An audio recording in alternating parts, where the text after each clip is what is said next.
Alhamdulillah Rabbil Alamin. Wassalatu wassalamu ala ashrafil anbiya wal mursalin Sayyidina wa maulana Muhammad wa ala alihi wa sahbihi ajma'in. Qala rabbi shrah li sadri wa yassir li amri wahlul 'uqdatam min lisani yafqahu qawli. Amma ba'd.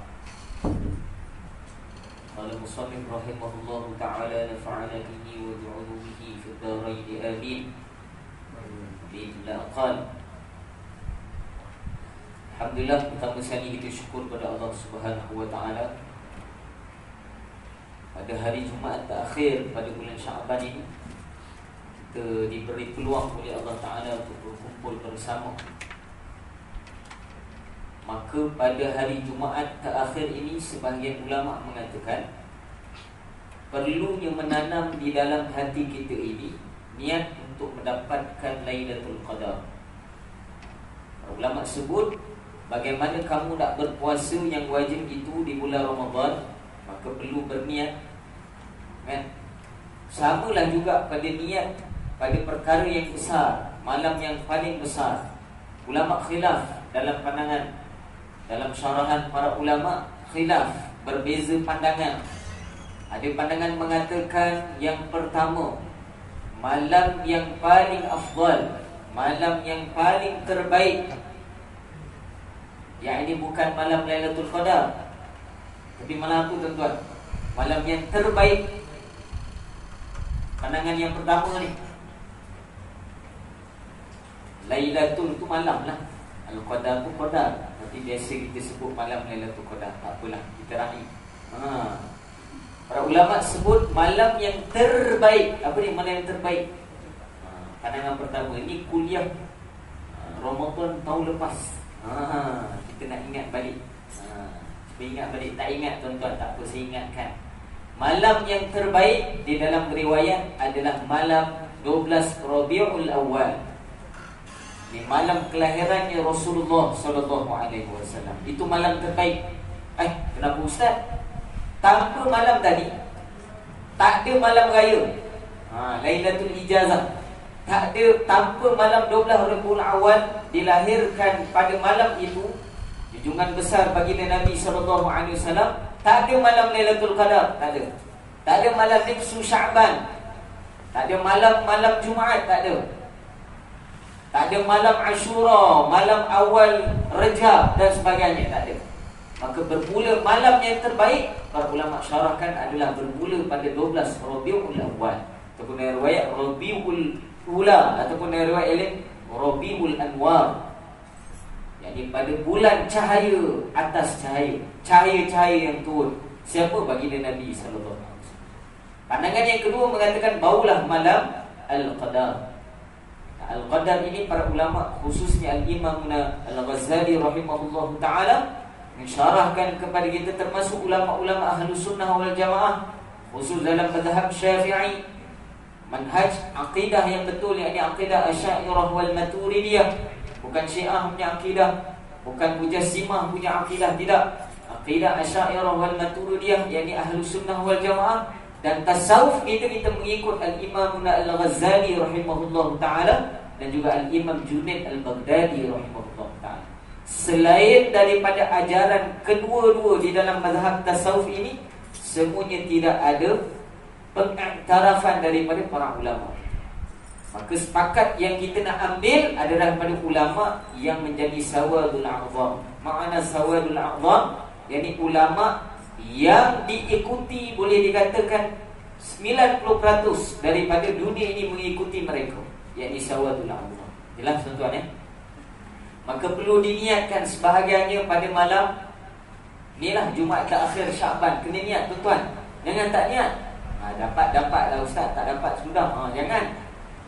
Macam kita niat rezeki kita, ini macam mana pun kena dapat. Masuk jumpa staff, macam mana pun kena achieve target ni. Kena dapat. Bulan ni tender ni mesti kena complete, settle. Tak settle, buang. Panggil pula PKP ni, orang luar pula datang bantu, achieve target kita. Begitulah dalam Ramadan sama. Pertama diniatkan dulu, sebab Nabi sebut niyatul mu'min khairun min amalih.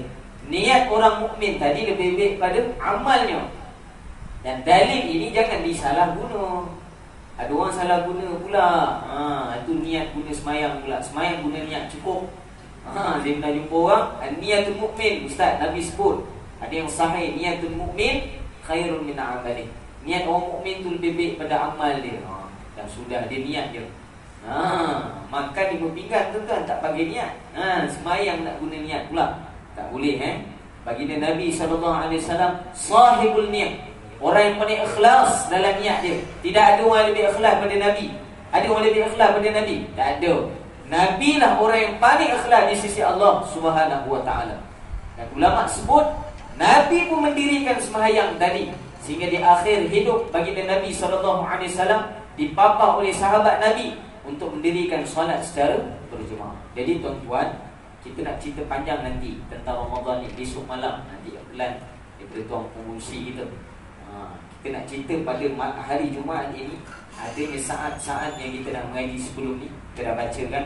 Ada saat-saat waktu yang dimakbulkan doa tuan-tuan hari Jumaat. Maka menggunakan manfaat itu.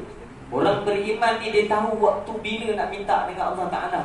Macam mana kita tahu nak jumpa YB lah tuan-tuan. Betul? Kalau datang pukul 12 tengah malam, mau nak layan agak-agak tuan-tuan. Tak ada dah. Terus blacklist, tak boleh masuk dah. Bukan takat rumah tu, daripada luar ni. Daripada mana? Daripada guard tu dah, tak boleh masuk dah. Nama dah blacklist, dah siap ambil gambar dah. Itulah dengan Allah Ta'ala. Dengan Allah Ta'ala pun ada adab untuk minta.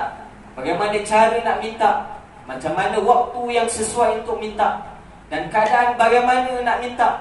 Apa adab percakapan kita dengan Allah Ta'ala. Adakah sama dengan kawan-kawan kita, ataupun kita beradab dengan Allah Ta'ala. Bagaimana cara. Semua ini telah diteladani ataupun telah dicontohkan oleh baginda Nabi SAW dan diriwayatkan oleh para ulama kita. Jadi insyaAllah tuan-tuan ikut dia ingat sikit, tuan-tuan boleh ambil maklum. Jadi sepanjang saya pernah cerita dulu, pada awal bermula saja tuan-tuan datang awal ni. Awal ini adalah sunat bagi mereka yang awam. Bagi imam, para ulama sebut disunat datang lambat, menjadi isyarah bagi orang lain. Kalau imam tu dah keluar rumah dan nampak imam yang motor, tahulah dah lambat. Jangan tuan-tuan marah imam pula. Imam pun datang lambat. Dia ajar imam pula.